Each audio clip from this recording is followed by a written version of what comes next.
Hello, everyone, and welcome to our lesson on supporting emotion regulation in children. You all know me. I am Tammy of the Institute of Child Psychology. I'm the co-founder and a registered psychologist and a registered play therapist.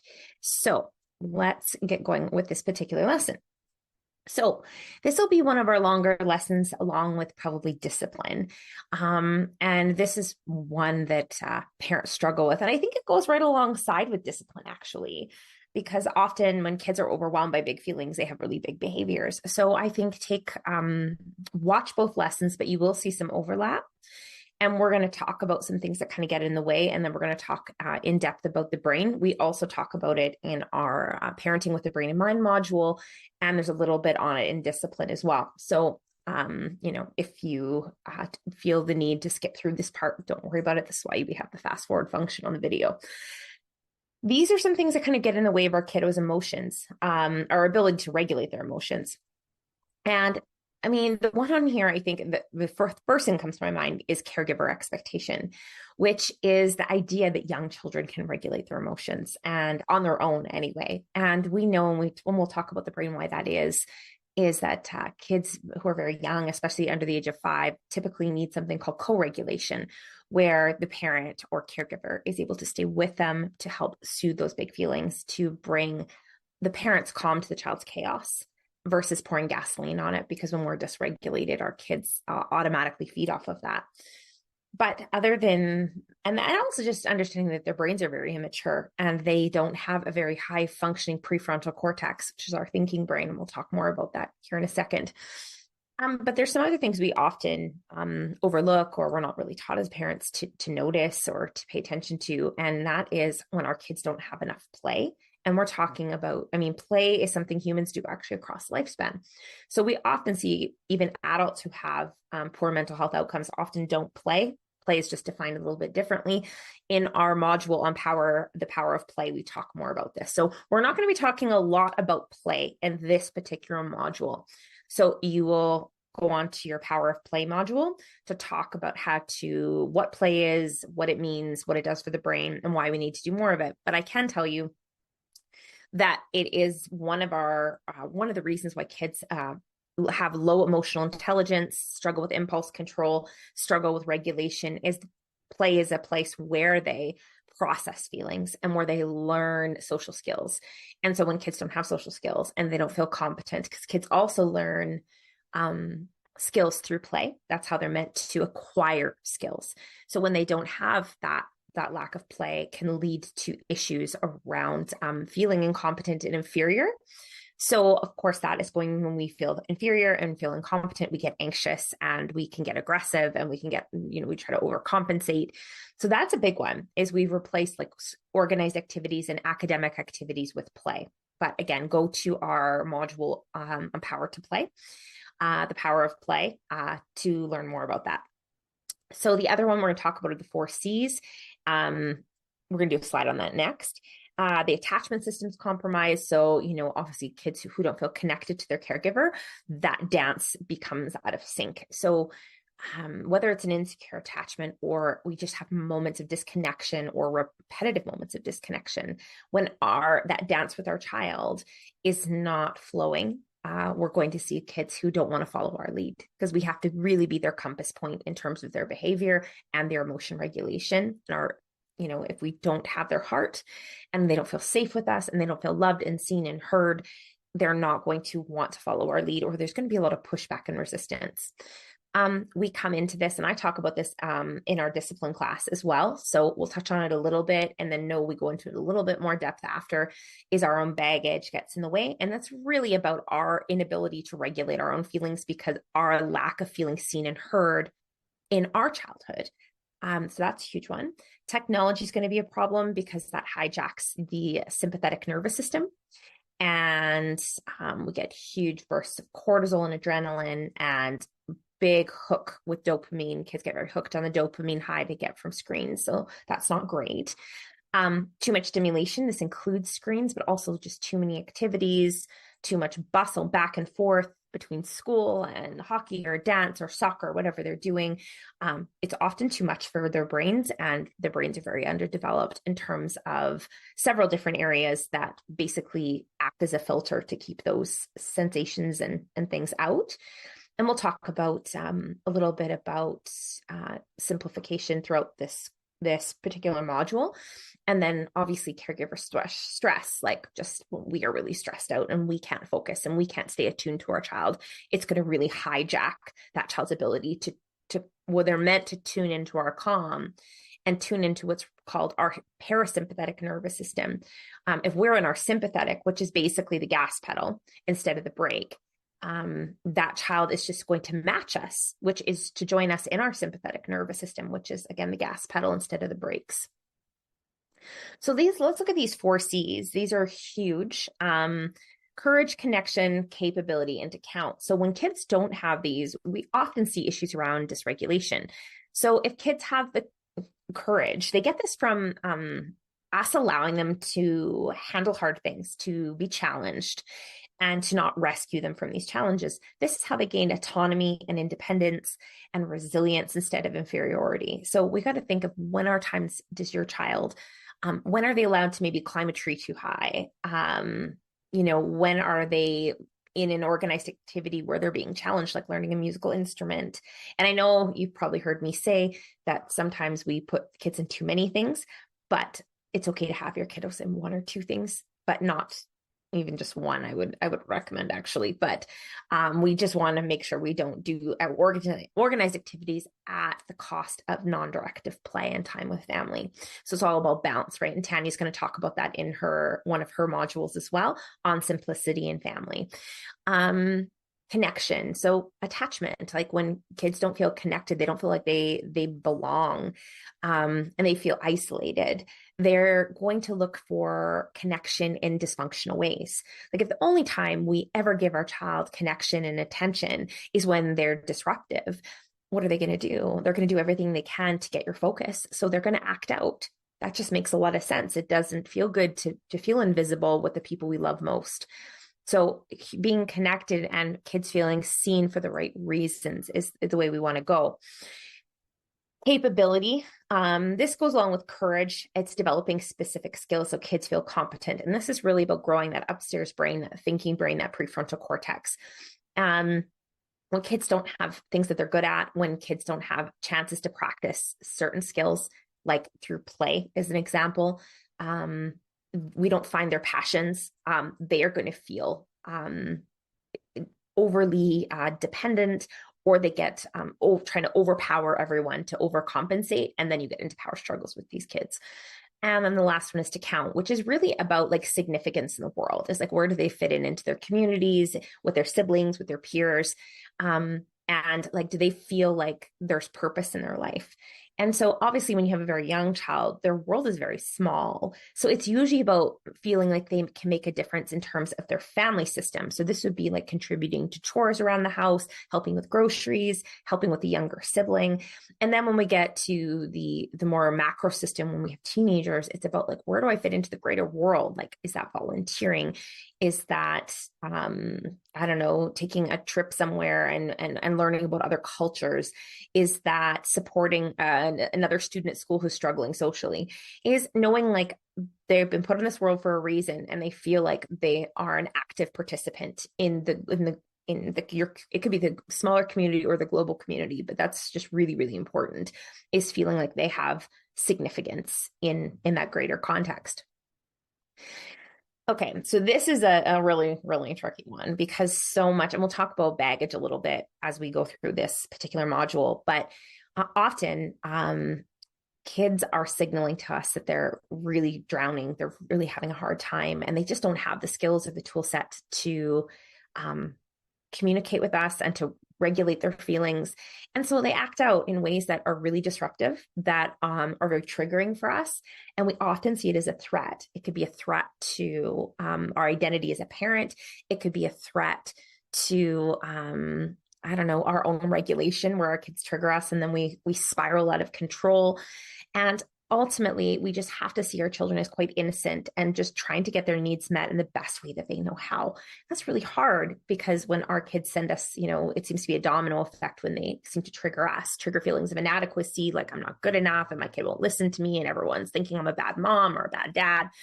Or on the other hand, you've got a kiddo maybe that like cries incessantly. And when you were little, like you cried and cried and cried, and your parents always punished you by putting you in a timeout or spanking you.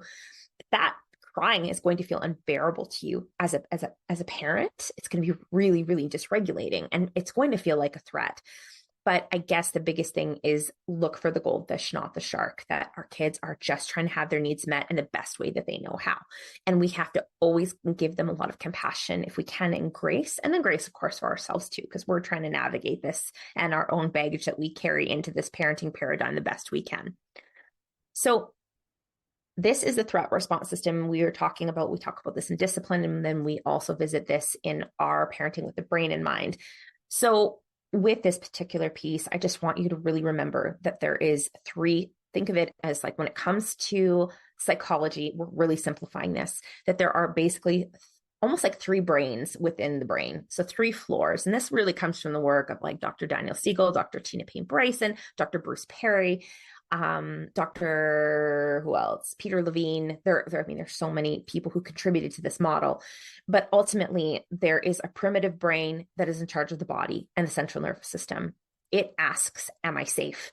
You have a second floor of the brain that is the limbic system, which is the feelings brain. It is about attachment and emotional development. And it asks, am I loved? And then you have a third brain. It's located right behind your eyes. It's called the cortical brain, especially the prefrontal cortex. We're going to use those synonymously, but a prefrontal cortex is technically just part of the thinking brain. And it asks, am I competent? Okay. So with this, your brainstem is fairly well formed when you're young. And then what's going to happen, so that's like your heart rate and your immune system functioning and your lungs breathing, those kinds of things. So it happens without us thinking about it. It's very unconscious. And it is fairly well developed when you're born. And this is the thing, this understand that we have to really develop each floor to move on to proper development of the next one. If we don't develop each floor properly, we're going to see dysfunction in the next floor. It's just like a house that wasn't built on a proper foundation will start to fall apart, right? The next floor also, at the most, we see a huge surge of development prenatally in the 3rd trimester of the limbic brain. And the limbic brain is just about feelings, and it's about memory and attachment. And it also houses the amygdala. And the amygdala is really the fire alarm of the brain, the smoke detector. And we're going to talk about this in a second here, right here. And it's all about, am I safe? And if you detect that you're not safe, it basically sends you down into your body brain, your primitive brain, that brainstem, and we go into a stress response called fight, flight, freeze, collapse. So we have 4 different kind of pathways that we can take. So that's something to think about. So again, this system is all about monitoring safety, and it's a little bit paranoid. It's always looking, because our brain's number one job is to keep us safe. So it's always monitoring for safety above anything else. And this part of the brain is pretty much well developed by 7 to 9 years of age. And then we have our 3rd floor. And this floor, or this like 3rd brain within the brain, is all about emotion regulation. So we need this part of the brain functioning to get self-regulation. We have learning, impulse control, understanding cause and effect, hindsight, foresight, reasoning skills, like really sophisticated skills that makes us quite unique as human beings. This, while it develops, throughout our whole lifespan, we really see it start to fill in, so to speak. Those neural connections start happening, and the connections between the lower 2 floors start to really connect to this last floor is at 4 to 5 years of age, but it's poorly developed even then. And it's not done developing till we're close to 30, if not longer than 30. I mean, there's lots of research that's changing with that. In particular, one of the last things to develop is emotion regulation. So of course, when you have a 3-year-old having a tantrum, they can't control it. Even very young kids and even our teenagers, like they struggle with this because this part of the brain is one of the last to develop, period. And it takes so long to develop, 30 years of age. So we got to give our kids a break. So let's look. So let's talk a little bit about what happens. And we talk about this, I believe, in our module on parenting with the brain and mind as well. We've recorded that one a while ago, so I'm just trying to remember what's in this particular module. This whole course has been done over quite a significant amount of time. This is one of our most comprehensive courses for this reason.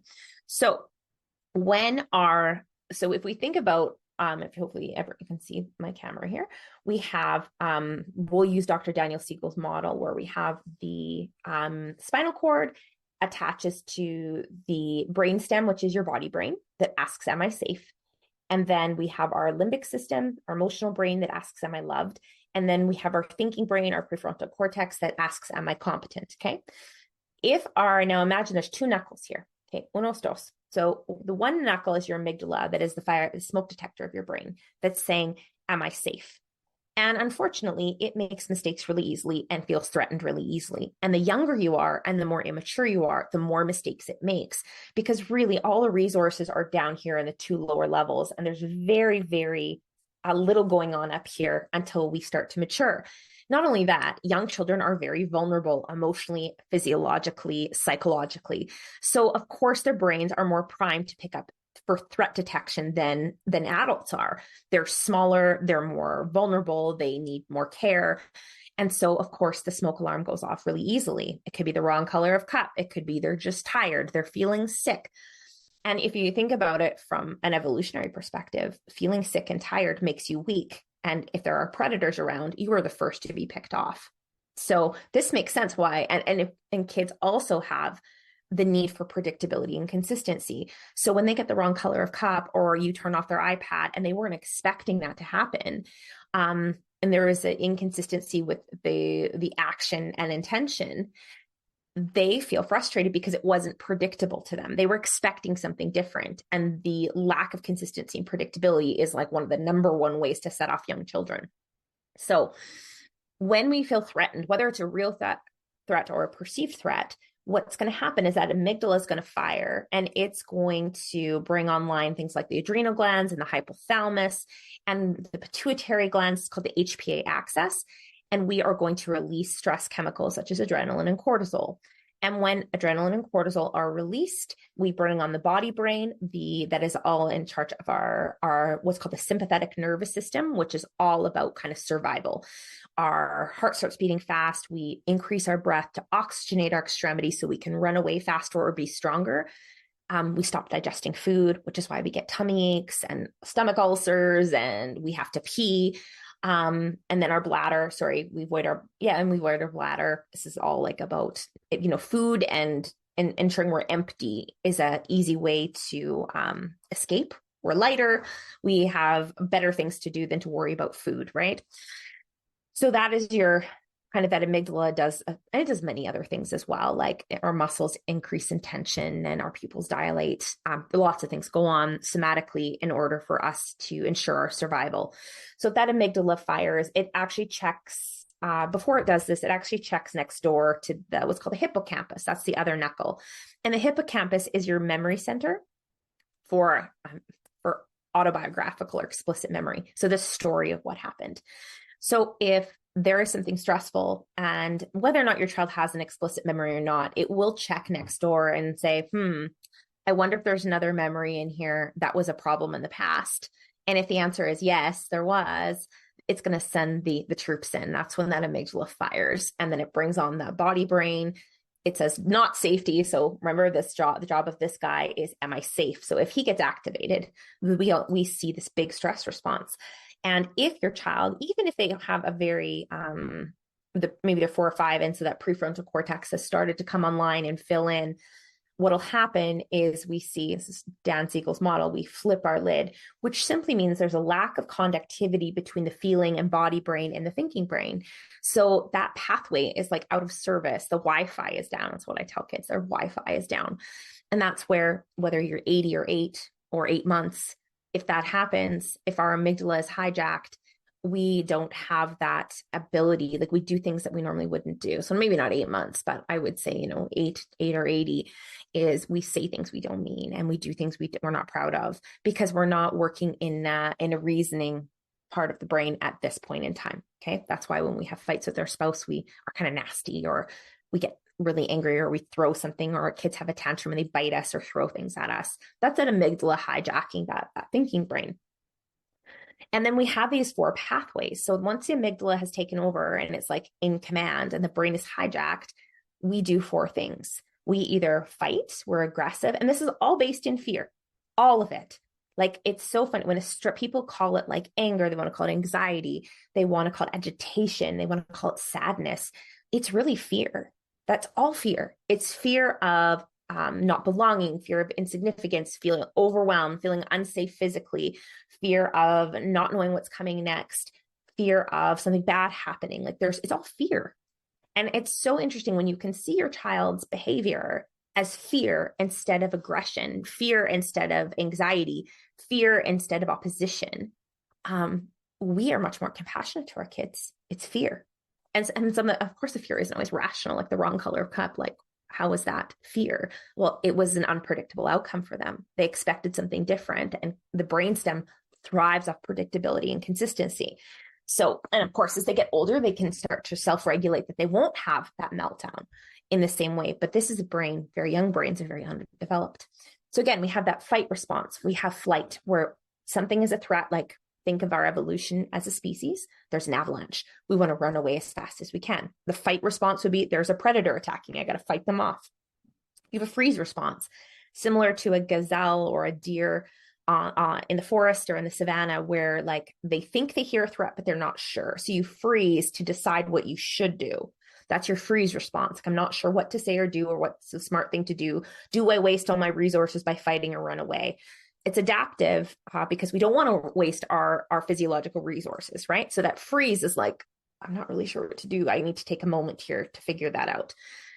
And then this is where like you don't have words for something, like you freeze because like you don't know what to say. But inside your sympathetic nervous system, that gas pedal is revving up the stress hormones. And then the 4th pathway is called collapse. And then, of course, we have some other things mixed in there, like appeasement behavior, fawn response, that people always bring up. But for simplicity's sake, we're just going to give these 4 pathways. That collapse response is, I've been in pain for too long. I'm about to die. This will hurt a lot. And so we actually start to shut down physiologically. Our body actually shuts down. You'll see our heart rate decrease, muscle tone decreases. Our immune system actually starts shutting down. This is another word for this in psychology, is dissociation, where we start to check out of our emotions and our bodies, and it's survival. Because if you were getting eaten by a lion, it would hurt a lot. So it's easier for your body to start shutting down, release endorphins so you don't feel it. And with kiddos, they'll look like they're daydreaming. They'll huddle into a ball on the floor. They're not available psychologically. They're not present. They're completely checked out. So this is that amygdala I was talking about. It could be the smoke detector. You can call it the watchdog of the brain when you're explaining this to kiddos. But ultimately, when we're in a state of dysregulation, our amygdala has hijacked our brain, or your child's brain. Now, I just want to show this because I want you to know, and I'm not sure, I think this is also in our part on parenting with the brain and mind, that we see very, very low production in the prefrontal cortex till it's much older, and you would see this isn't quite done until 30.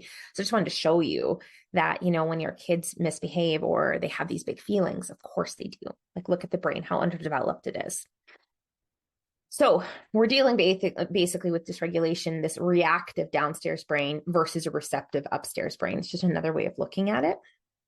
And then the other piece too is our brain is also, while it's 3 floors, it also is right and left. So you have a left hemisphere and a right hemisphere. And the right hemisphere is really governed by emotion and intuition and creativity and empathy. And it's very holistic. It sees the big picture in things. And then you have the left, which is very analytical and likes lists and things to be in ordered and picks up very detail oriented. And it's very much based in language. And when our children are dysregulated emotionally, they are very much in their right hemisphere. But we as parents in our infinite wisdom try to reason with them. Your child is not in their upstairs brain, and they're also not in their left hemisphere. They're in their right hemisphere. And Dr. Daniel Siegel would say when a part of the brain is dysregulated, we have to send signals to that part to soothe it. So this makes a lot of sense that we have to really get a right brain connection with our child. And that is through proximity, getting close, validating their feelings, or at least describing their feelings, or describe what's going on in their body. Some kids like when you name the feeling, and some kids really don't. And that's okay. So if you're a parent, like, oh my God, yeah, my kid hates it when I say they're sad or angry. That's okay. We can say things like, you're just really overwhelmed, or that's just a really big feeling. This is really hard for you. And then some kids, it's really great to name the feeling and they calm right down. So it just really depends on your kiddo and their experiences with emotions. Has sadness been okay? Has anger been okay? Because if we have shamed them in the past for having these feelings, you naming them is going to bring up all kinds of memories of it being not okay. So they'll disavow that feeling because it's too vulnerable and they've been punished or ignored for having that feeling in the past. So that's something to also query when we do this right brain connection. So this is where we are like signaling non-threat, we're softening our face, we're getting down on their level, we're opening up our body. When we cross our arms, we're signaling we feel threatened because we're actually protecting our vital organs, and this is increasing stress in our adult brain. Okay, so not so much talking. So one of the worst things we can do during dysregulation with kids is talk too much because you're speaking the wrong language. It's like they speak English and we're trying to speak French. So that's something just to keep in mind. Now, you know the brain. It is brainstem, limbic system, cortical brain. And we do spend Tanya and I, that will be our biggest fault with the Institute. If you take a course like this or any of our courses where Tanya and I teach, we spend a lot of time reviewing this. So I'm sorry if you have to fast forward this, you already understand it, or we've mentioned these concepts in a few of the other lessons. It is the most important thing we can possibly teach you because you cannot get where you want to go as a parent until you understand this. Because so many of us were taught we get spanked, like hit your kids if they're not behaving, hit them or yell at them if they're showing too much emotion. We run from our kids' emotions. We try to reason with them when they're really heightened. And this goes against brain development. And information, we want to go, attention flows where information goes, or information goes where attention flows. And so we really want that attention to be on the flow of information that happens in the brain, which starts at the base and then works our way up. So body brain, feelings brain, thinking brain. So we'll use Dr. Bruce Perry's model here, his 3 R's, which are regulate, relate, and then reason. Regulation is about safety, relate is about love and connection, and reason is about competence. Okay, so that is always our model. That is the way we co-regulate children. And you'll notice I didn't say self-regulation because we are attachment beings, and their child to self-regulate requires a thinking brain, requires a functional prefrontal cortex. And because the prefrontal cortex is so poorly developed in children, of course, what's going to happen is we have to come online and be the prefrontal cortex for our children. Does that make sense? Until that brain has done developing enough. And so as your child, you do this co-regulation where you come alongside them, you make them feel safe, you use validation and right brain connection. Then eventually your child will start actually doing it on their own. But no human being was meant to completely regulate on their own. This is why people end up going to therapy and they have spouses and, are meant to have friendships. Like when we are dysregulated, we are biologically programmed to seek out our village, to seek out attachment figures, even as adults, because there's safety in numbers. And so think about it. We've been evolving for thousands and thousands of years, and some people would say millions. And so, of course, we are designed to take heed in these safe numbers because that's our best chance of survival. So it makes sense that kids are supposed to move towards us when they're dysregulated. We are supposed to move towards our spouse. We're supposed to move towards our friends or our own parents, even as adults, to do this. So hopefully this makes sense. So when we talk about like our principles to manage emotion regulation, we're always using this model: regulate, relate, and reason. And if we're doing it in the wrong order, we're going to have some problems. So let's talk about the principles to foster emotion regulation. And the first is always, okay, you are the compass point. You are the co-regulator, and co-regulation always precedes self-regulation. So you have to develop co-regulation for the child to learn to self-regulate. So if our lid is always flipped and we are always emotionally distressed, you will never successfully develop co-regulation, period, with your child. maybe someone else will do it for you. Maybe your husband, maybe a teacher will, or a coach will. Someone has to do it.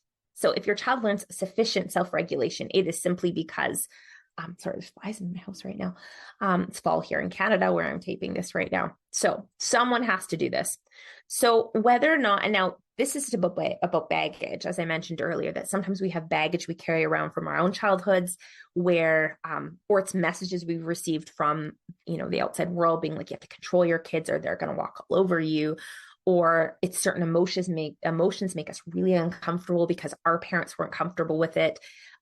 Adults just didn't respond to us in the way we needed to feel safe and seen and soothed and secure. Those 4 S's come from Dr. Tina Payne Bryson. Safe, seen, soothed, secure. Beautiful, right? So there's this idea of shark music is key, which means, and we talk about this in our discipline course. I'll actually show the video. And it means that we feel triggered. So again, you'll watch that module on shark music and like what that means. And then watch the video on shark music. I put one on there from Circle of Security. That's as a resource. And then we're reflecting, but understand, we are really the thermostat instead of the thermometer. We want to set the emotional tone for the interaction with our child and to calm their body instead of reacting to our child. Now, this is much easier said than done. I can sit here and say like, oh, you should do these things. It's another thing when so much of this is unconscious and automatic, and we've been walking a certain pathway of dysregulation for a really long time, likely since we were very, very young. And so part of this is simply pausing and saying, like choosing not to respond, which sometimes means we actually have to walk away from our kids for a little bit. We have to notice the script, the narrative that is going on in our heads. Like, I am judging my child. I'm judging me right now. And this is making it so much worse. And so just noticing what's the story, like, how am I catastrophizing? How does my child's behavior define me as a parent? So in those moments, you're probably saying, if my child's crying or my child's demanding something, or they lied to me or whatever this is that they did, there is a script there that says, when my child does this, it means this about me. I am bad. I am incompetent. So we need to kind of tease that out and just remind ourselves, like, I am not those things. I am a good parent. And my child is not giving me a hard time. They're having a hard time. And this is hard. And it feels hard because it is. So just like noticing and having some self-compassion in that moment, hydrate. I'm going to do it actually right now because it just said hydrate. So hydrate. Speak less, because remember, we want to ensure that we're talking to the right hemisphere, and breathe. And we're going to talk, I'm sure we do, the importance of the vagus nerve. I want to make sure I cover it. I think we do in our Parenting with the Brain in Mind, but just make sure that when you're trying to regulate yourself, we want to activate the vagus nerve, which is a wandering nerve that basically weaves throughout from the stomach all the way to the brain.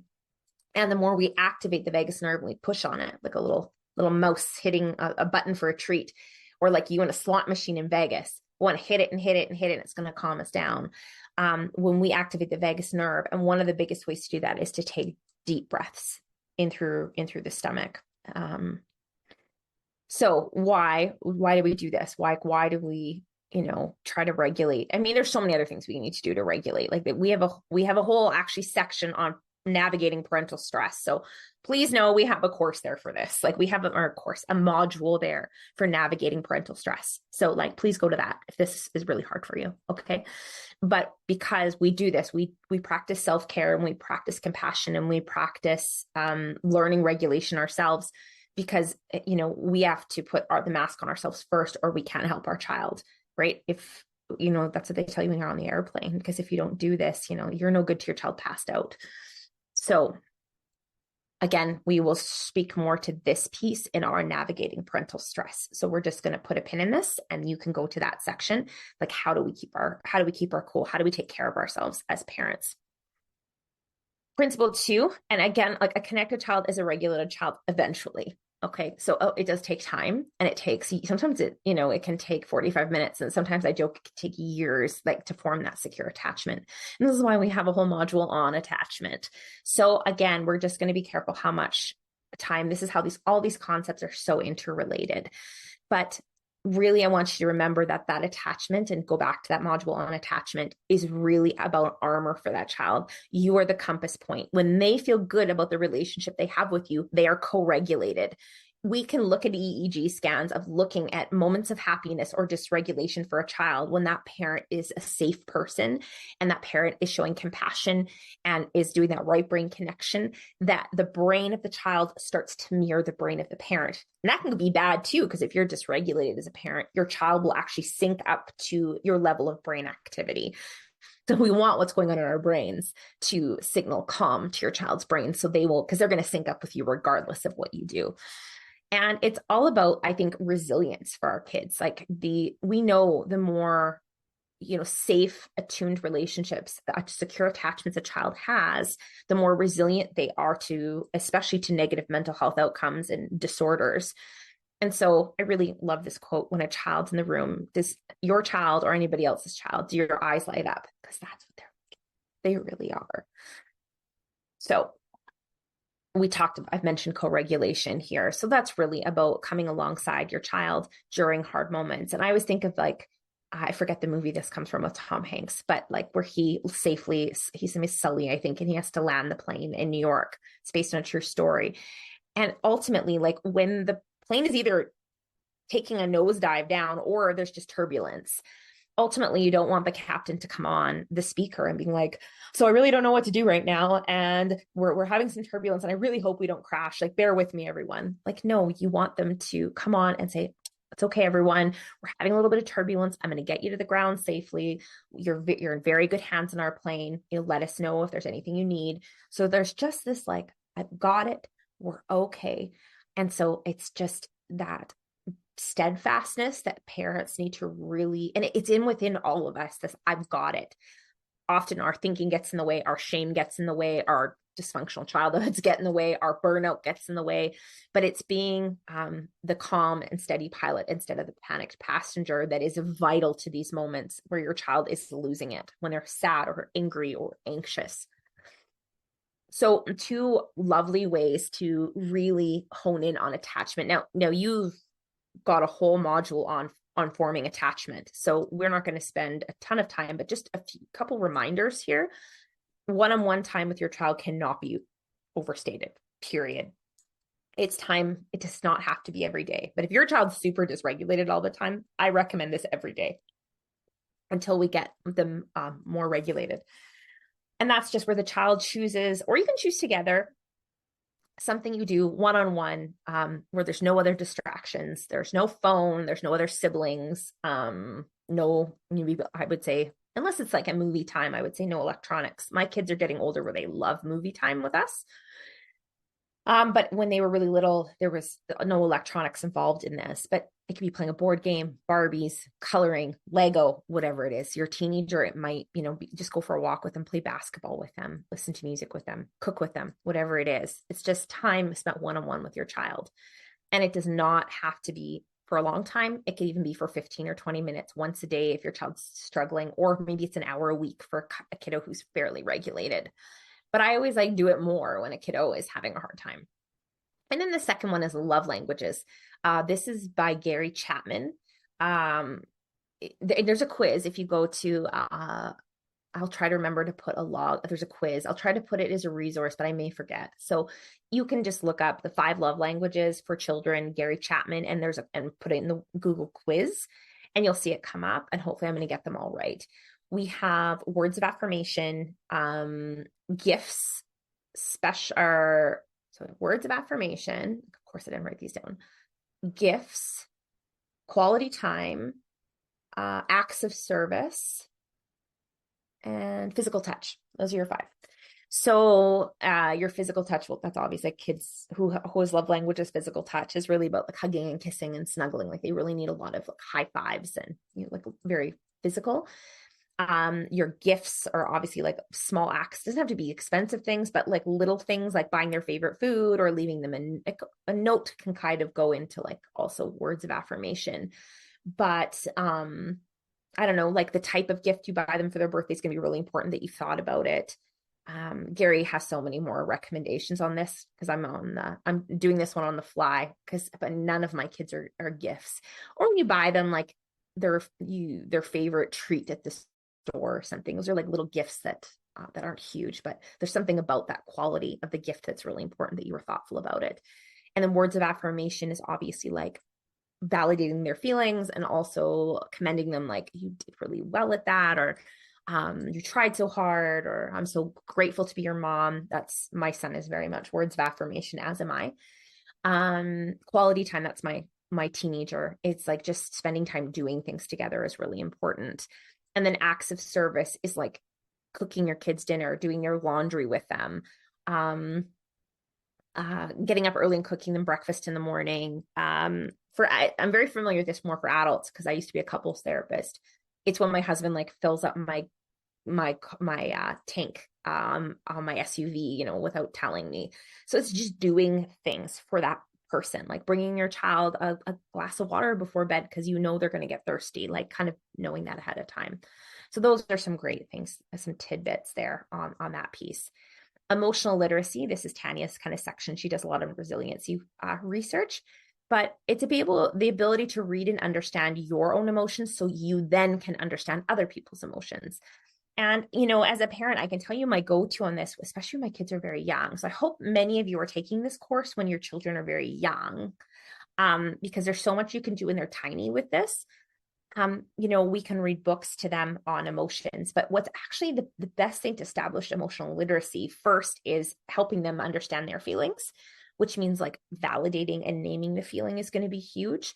And then when not during hard moments, but during like when you're out in public or even like around other family members, it's pointing their attention in movies, even pointing in books, pointing their attention to other people's feelings.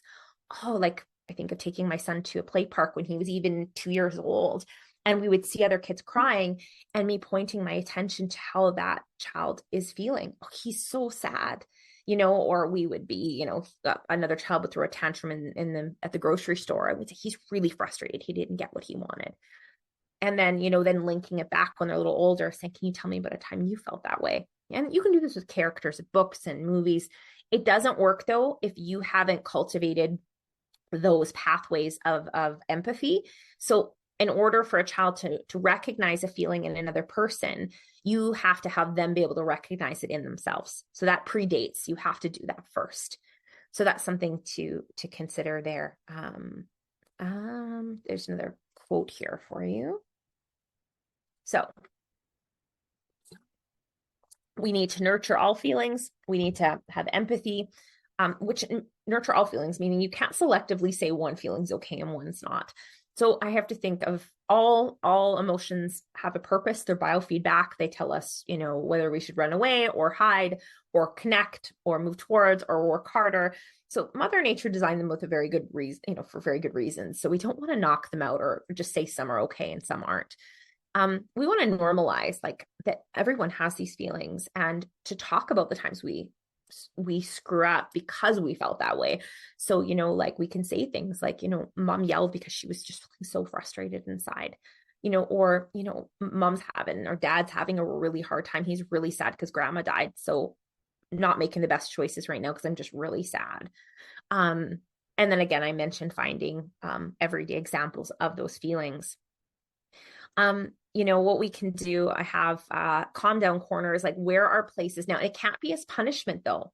Like that's a timeout. And we talk about timeouts in our discipline course, having calm spaces. So when my son was young, I had a little tent with twinkly lights around it and like pillows and stuffies. And when he would get really dysregulated, we would go in there together and like, it was his safe place, Whereas it might be just their bedroom that they go, but the idea is it's not a punishment. And this is why at first we go with them. You have to start by going there with them to calm down.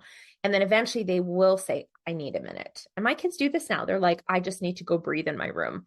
But it was never punishment. They associate it actually with being connected, because for the first several years of their life, we would go in there with them. So it was never, they weren't in the room ever feeling isolated with their feelings. It was actually a state of like, they associate it with being calm. So, if you're a parent who did a lot of time ins earlier, and then your child puts himself in a timeout, that's done right. That's different. Versus a child who is punished and then they seek isolation because they have shame and they don't want to get in trouble for their feelings, or they worried you won't accept them because you have ignored them or put them down or yelled at them when they've had those feelings. The rose and thorn ritual is where at night, or you can do this at a dinner table, is you talk about something. It can be done different ways, but my version is something that was really hard that day, or a time. It could be you pick an emotion on that day that's hard for them, anxiety or anger or frustration or being left out. And then a rose can be a time you felt really good, you felt capable, something you're looking forward to. Like, so we create a little bit of spectrum there, and saying like, it just gives some contrast for kids. And komochis are things you can buy. They have their little creature with a pocket, and the child can pick which emotion they're feeling in that moment or throughout that day. And they put the feelings little feelings, mini creatures inside of the belly. I love these. If any of you are therapists, or teachers or social workers, nannies, like these are great for kids for check-ins one-on-one.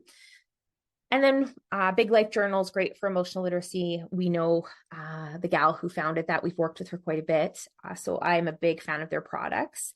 And then you can find this child behavior. You can see the website, childbehaviorguide.com. I used to use these for kids when they first, they do the feelings check-in as soon as they came into therapy. And so and they can circle multiple feelings. And these are for kids who maybe don't want to talk about their feelings. Often they're in therapy for a reason. So they wouldn't talk, but it was okay for them to circle. This is great if you're a teacher too, for kids who are struggling, to check in several times. So don't just do it once a day, do it several times a day, so that child can give you that feedback when they're feeling kind of yetsy of their emotions. And there's lots of research to state that the more we utilize mindfulness, yoga, those kinds of things, meditation, that connects with the vagus nerve. Remember, the vagus nerve turns off the stress response in your brain. So the Smiling Mind app is free. That's one I like. I like Calm. I love Mind App curriculum for teachers. But you can listen to a guided meditation that way. Mindfulness is really about just being present in the moment, noticing what's going on in your body somatically, and then regulating from the breath and then the noticing, and you're kind of getting out of your head. Also, there's great books here. My favorite book is actually not on here. It's called, I'm gonna forget.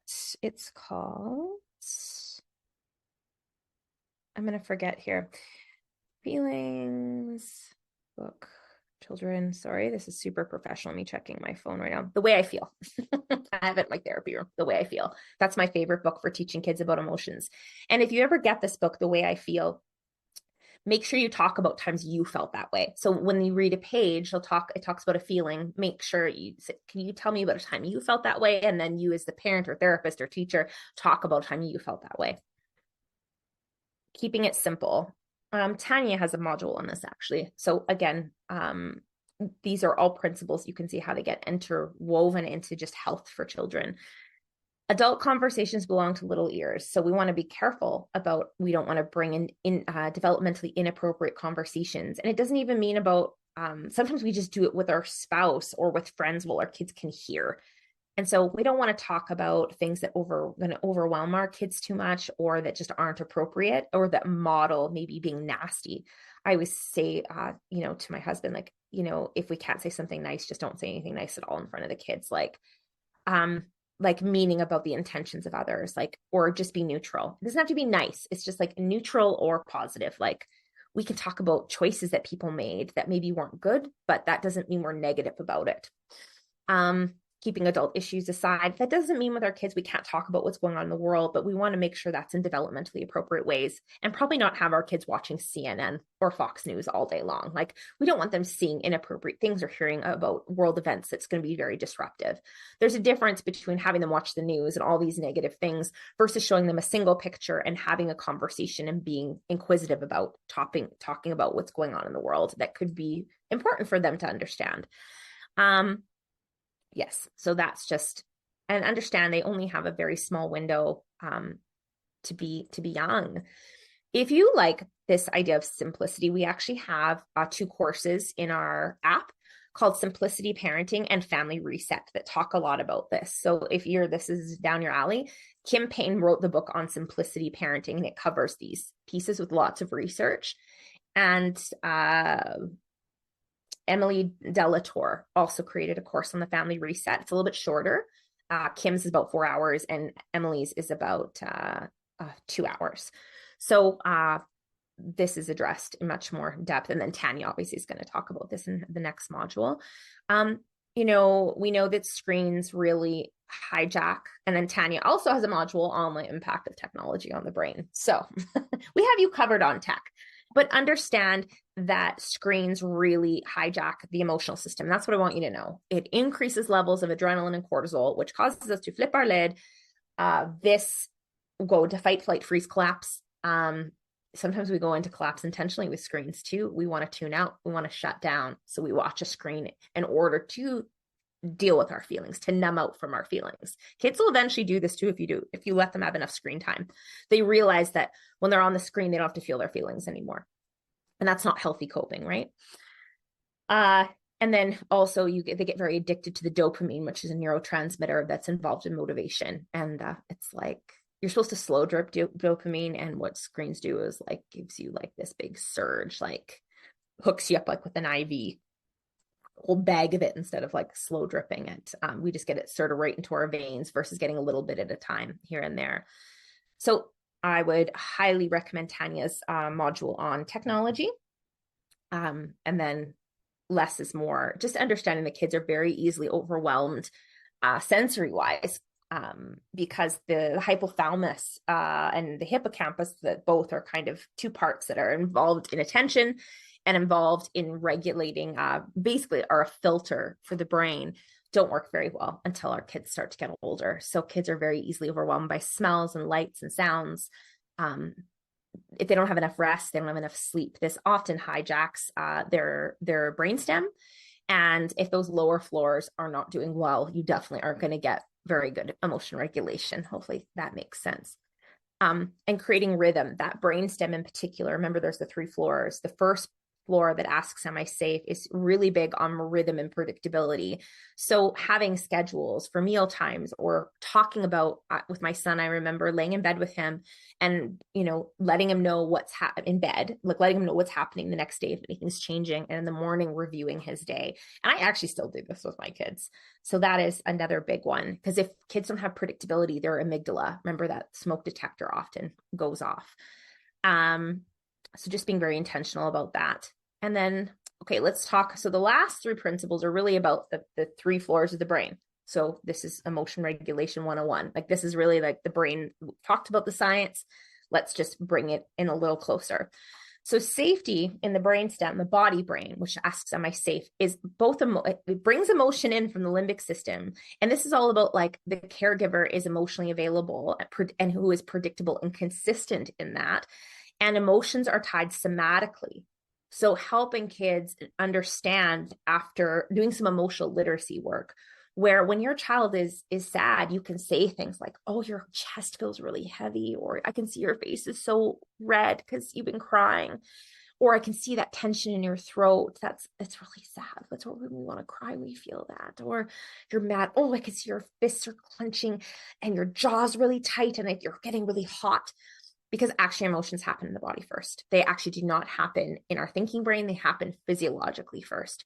So this will help with not only emotional intelligence, but when kids understand their emotions somatically, it doesn't feel like their bodies are hijacked as much. Like they are like, oh, I'm feeling this, so I know I need to do X, Y, and Z. So that's part of it. And this is why emotional literacy is so important.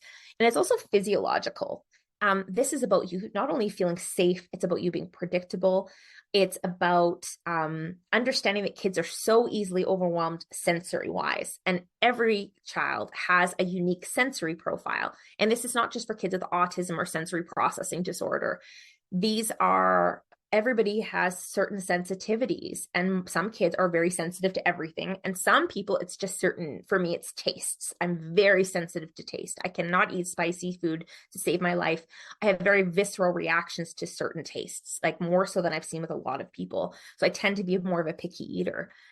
And some kids, like my 15-year-old is very sensitive to sound. Like she will get very overwhelmed in an airport and completely start bawling. So she has to almost wear headphones.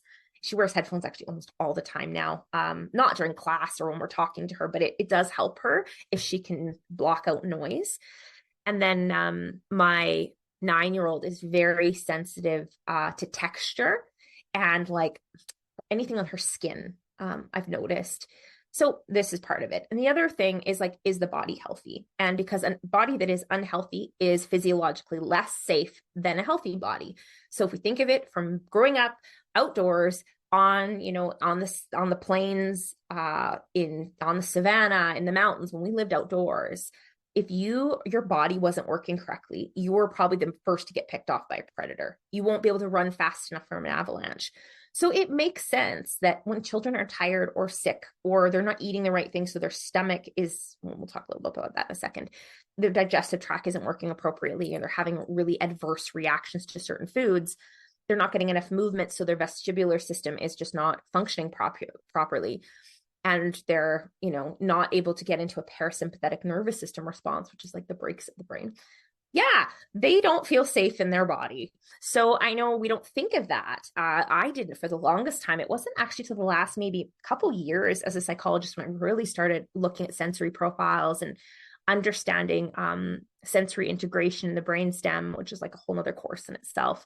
That when kids, no wonder they get overwhelmed, it's their bodies just don't feel good. So it's not even about their emotions, it's about their physiology. So movement's a huge part of this, because when you move, your stomach produces a neurotransmitter called GABA, which inhibits worry, and it turns off the sympathetic nervous system. So it turns on the brakes of the brain and reduces the production of cortisol. In the moment when you exercise, of course, you get adrenaline and endorphins. But what happens after you come out of exercise that is huge. Not only that, but you also, it regulates your circadian rhythms. It produces dopamine, which is about motivation, and it helps regulate your serotonin levels, which is serotonin's in charge of digestion, your sex drive, your digestion, sex drive, sleep, and mood regulation. And it also allows you, facilitates deep breathing and that pattern movement, such as like when we squat, when we swing, when we're jump on a trampoline, that movement is very rhythmic and patterned. And any pattern movement like that is going to be huge for soothing the brain stem, the body brain, which is all about predictability and consistency. And so the more vigorous movement, the better. Unfortunately, many kids are being, we were taught to put kids in school for 8 hours a day, and kids have to sit and learn music when they're young, and they're not being allowed to just climb trees and ride their bikes and jump on the trampoline. Like, these are things kids need. They need very vigorous movement for many, many hours a day. Another thing we can do to help basically, we want to bring on that parasympathetic nervous system, which is the brakes of the brain, okay? Turns off cortisol, turns off adrenaline, is to add cold or water. So change the temperature. So we can change the temperature by walking outside when it's cooler outside, by submersing your child's face in cold water. Make sure they do that voluntarily, okay? I'm not suggesting you dunk your child's face in cold water.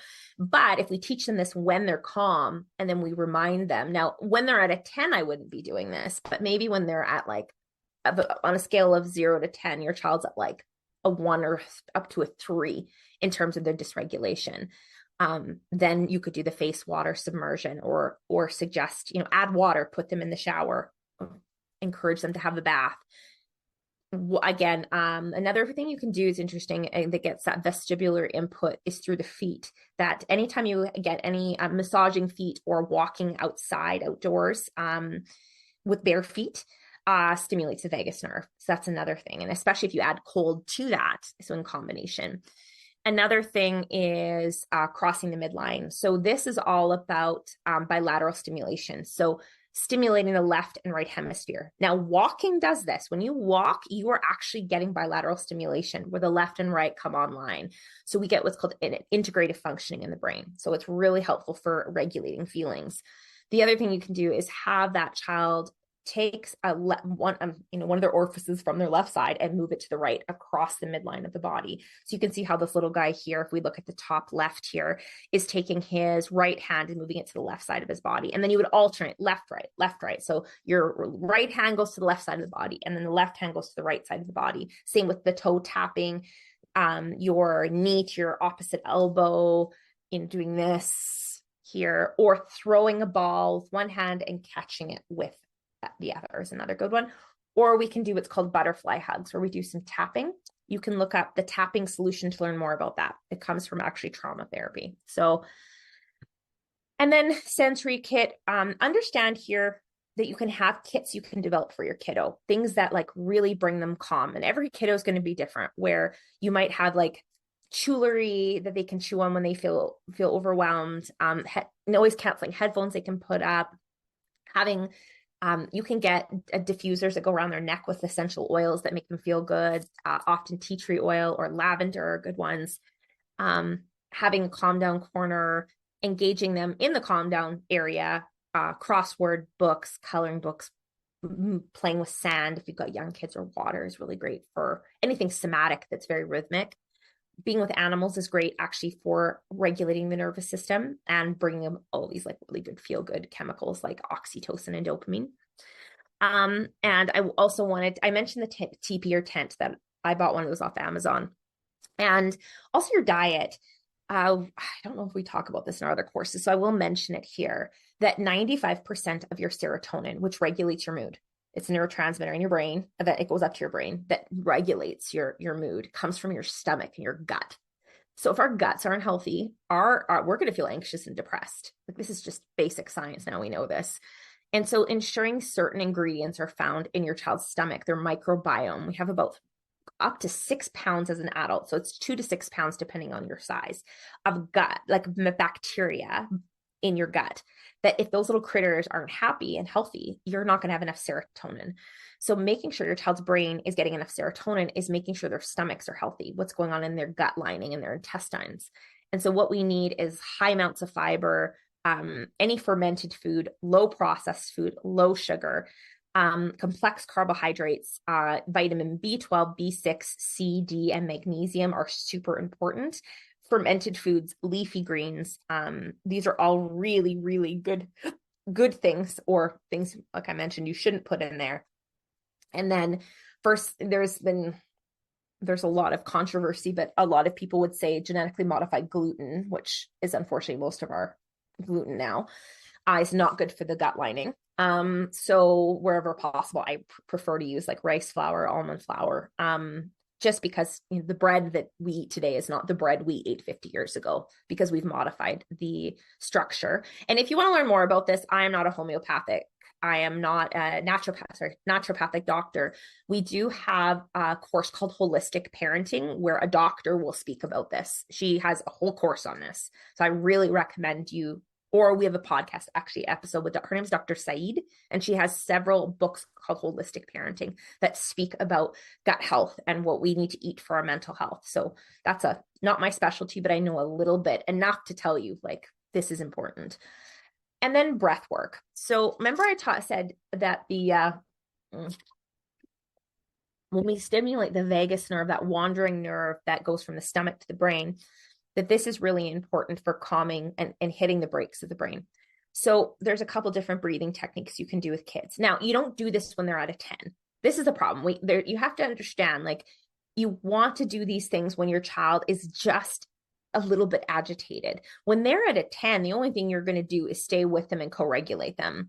When they are at a 1 to a 3 in terms of their dysregulation, that is often when we use things like deep breathing and mindfulness and meditation. You don't use that. Like, I couldn't in the middle of a panic attack do yoga.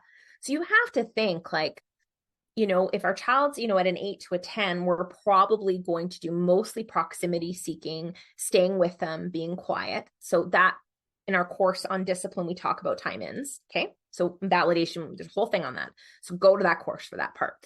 Then there's this precipice where they're kind of in the middle, where we can probably reason with them a tiny bit. We're going to, name the feeling, do some active listening skills. Again, discipline course just walks you through this much better. But then our initial piece is probably just this when they're at a 0 to 3, 0 to 4 even, is connecting using some of these skills like deep breathing or cold or changing the temperature, moving their body, right?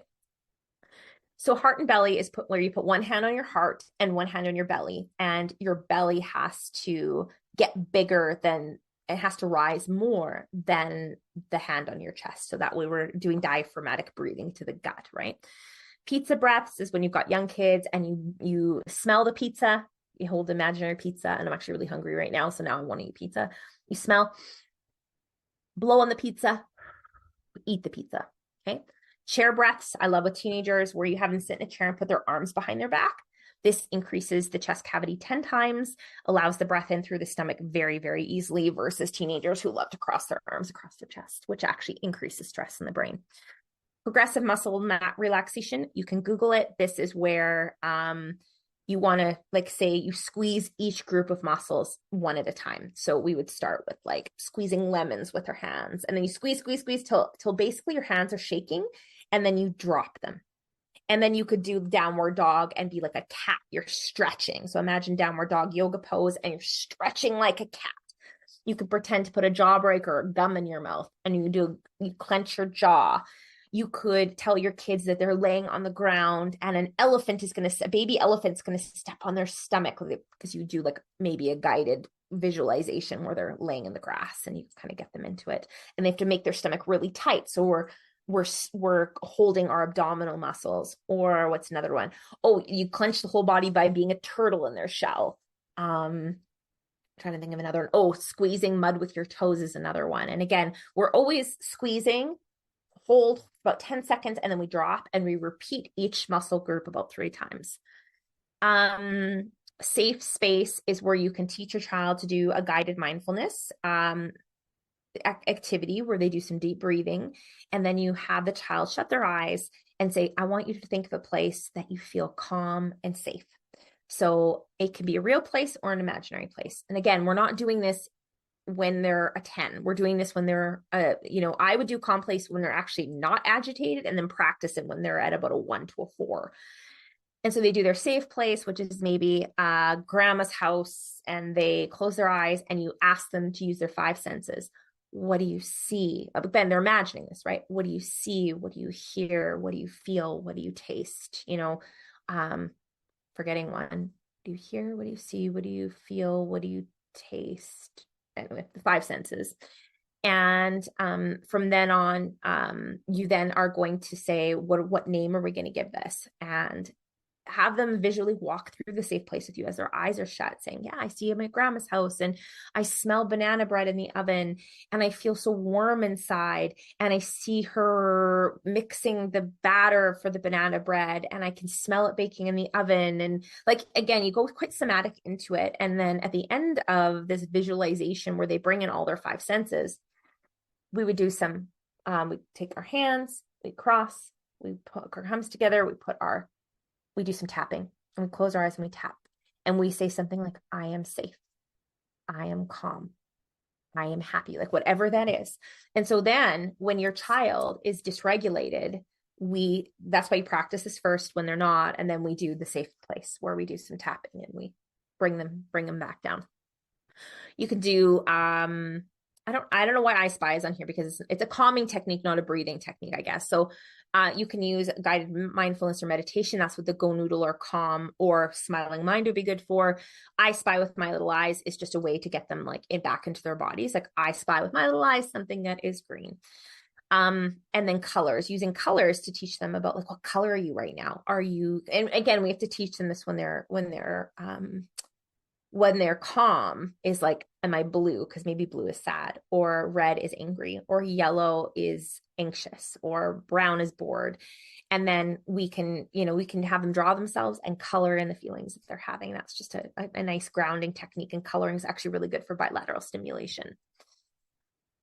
Principle 6 calm the limbic system. Am I loved? So just making sure that some of the biggest principles to this is not invalidating our feelings, like saying you're fine or you're so silly. No one else is acting this way. Stop crying. Only babies cry like that. Like, I think most parents taking this know that's like probably not the best way to work with your child. That being said, we want to do this right brain connection. And the right brain connection is really about signaling non-threat to the amygdala with our bodies. So getting in close, getting lower than them or at their level, softening our face, naming the feeling or just in the intensity of their emotion. So for some kids, you might say, oh, you're so sad, or, oh, you're so frustrated right now. And if you notice, there's a qualitative difference to I'm sad versus, oh, you're so frustrated. Mirroring is actually required for a person, especially a child, to feel seen. So our intonation is very important, and the facial expression that we have should mirror the emotion your child is having. This is actually very important for them to encode, being like, mom actually gets it, dad actually gets this. So you're going to mirror. You can name that feeling. You can say, this is so hard, but we're not going to do a lot of talking. We're going to stay close. And this is really hard. And again, go to our discipline module where I talk about time ins, is we want to like leave them alone because we don't, it's uncomfortable for us, but it's actually huge for you to stay with your child. Even if it's you sitting in the other side of the room or on the other side of the door, like it works better if you actually stay in the room. And I promise you, they do fight you on this if they're not used to it. My son, I've been doing it with him forever. So, I mean, he's fine with it. Like the second I go into his room, he crawls on my lap. Like, this is just what we do. Right. But those neural pathways have been established since he was 6 months old, that like, this is what we do when you're upset. We go to your room, we cuddle, we talk, we breathe, we do these things, we make eye contact and we validate and we do. So it's just become very rhythmic and very patterned. But if you've never done this, it feels, it doesn't feel like, it feels awkward, and your kid, it feels awkward to them too. They're not used to it and they like what's predictable, even if it doesn't feel good. Like the brain wants predictability, even though they feel emotionally like distant from you. The brain likes to know what's coming next. And if you've never done time ins and you've never stayed close to your child during hard moments, they're going to push back on you at first because this isn't what they're used to. So expect pushback from them. That's okay. So, here we go. Here's my points here. Some people really don't like eye contact. In some cultures, it's completely not appropriate to make eye contact. So I do put there, if appropriate, make eye contact. You can quantify feelings. So what I mean by quantify is to talk about how big something is. Like, instead of saying, because some kids don't like when you name their feelings, and eventually they might be okay with it, but maybe not when it's at a 10. So instead of saying, oh, you're so mad or you're so scared, you might say, you're having such a big feeling right now. It's as big as this whole room, or it's as big as this whole universe, or it's just like, I can see it in your chest and your hands. Like you just want to just rip something apart. Like this is about the quantity. And then you can also qualify, like, what quality does that have? Like, how would you describe that? So how big is it? And also, what does that feel like in their body versus naming the feeling? As little as talking as possible, because that's your left hemisphere. Because you're uncomfortable about the feeling. So we start wanting to problem solve and fix it.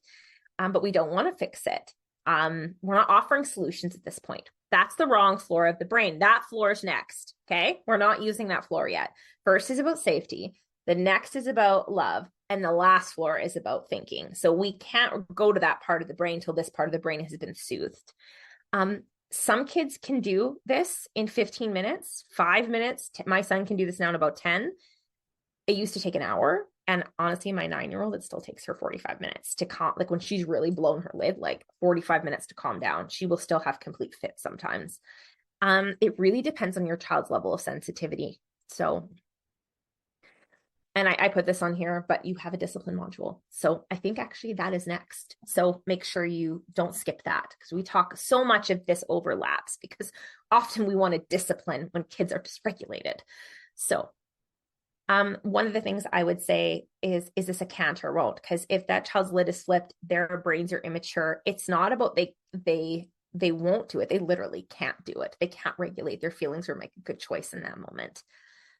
And so once your child has received co-regulation from you, you've stayed with them, you've validated their feelings, you've used your calm to kind of help soothe them, the last piece is this competency piece. This is where we get to use thinking brain, but we deactivated the first two levels, okay? Or at least somewhat deactivated them. They might still be somewhat agitated, but the idea is we want to bring now competency to make that child feel like, I've got this, I can do this, like I feel confident, I have mastery.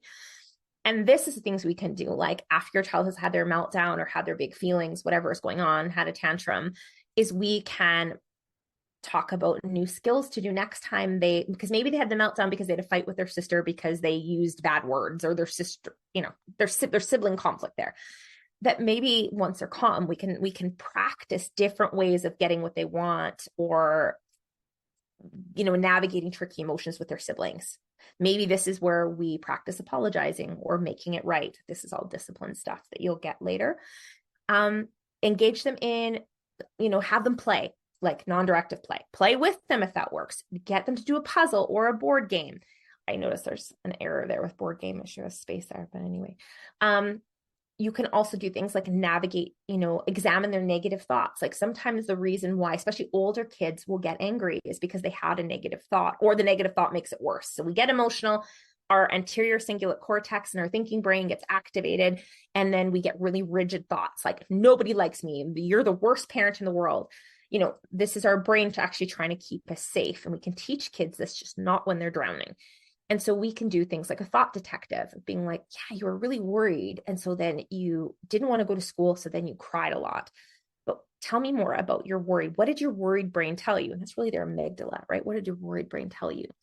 And so then you can do, you don't do this with a tiny little child, but you can do this with kids who are a little bit older, once they're in school, and say, sometimes our worried brain or our angry brain, it's really our fear brain, it's our amygdala, says things that aren't true to try to keep us safe. And it doesn't always speak the truth because it's just trying to do too good a job to keep us safe. So the thought detective, we have to be a thought detective right now. And I want you to collect some evidence on whether that thought is true or not. So they're using your thinking brain to come up with this, like, nobody likes them. Well, what's the evidence that nobody likes them? And again, we don't do this. It would feel so invalidating to do this in the moment you're having a tantrum. It's like, we do this later, or when the emotion's only like at a 1 or a 2. Okay. So it's all about timing. And when parents don't time this well and thinking about kind of what floor of the brain they're in, we have to consider that. And then again, we collect evidence that would say that's not true. So if your child's like, nobody likes me, and then you can think of times where they've been invited to birthday parties, they had play dates, they sat with their best friend at lunch, versus times maybe they didn't feel that way. Like when their friend didn't want to sit with them at lunch, they didn't get the invite to a certain birthday party. Like, the idea is most of the time we can collect enough evidence that thought is actually not true. And then it's helping the child see, like, yes, you felt sad and it's okay to feel sad, but sometimes our brain tells us these things that aren't true. And then it makes us actually feel worse. So we're just teaching critical thinking skills, right? About examining the narrative that goes through our heads, because that's important. Even as adults, like when I'm telling you to go through the narrative when your child has hard moments, what is your brain telling you about you? Or as a parent or your child, or, if they don't get their emotions together, they're never going to go to college because they won't make friends. And then they'll drop out of school because like they felt discluded all the time. Like, we have these really crazy narratives that during heightened moments that keep us actually stuck in that cycle. And the last part is like, teach them a new skill or practice something they love to do. So maybe you're like, let's go in the kitchen and we're going to cook something together that we've never cooked before. Or let's go, I'm going to show you how to do that shot playing basketball, like that trick shot. Or, let's do this new origami that I learned. Like, let's learn how to make a paper crane, or like anything. Like, just teach them something that basically at the end of it, they're actually going to feel better because they feel more competent. And, when you're working negative thoughts, they're feeling more competent in navigating negative thoughts. When they're engaged in a puzzle or board game or play, this is like building competency and mastery. And then if you take our lesson, The Power of Play, you'll understand why that's so important. Non-directive play is so important for building the brain. And a healthy brain is going to eventually be a regulated brain. So that is the end of this very quick lesson on emotion regulation. There's more in depth to this in our next lesson on discipline. So this goes into it a little bit more, and then more strategies, because so much of this is intertwined. But I just wanted to really talk about like the neurology of this and why we do safety, love, and then competency is really important, and understanding that overwhelm can hijack our kids as well.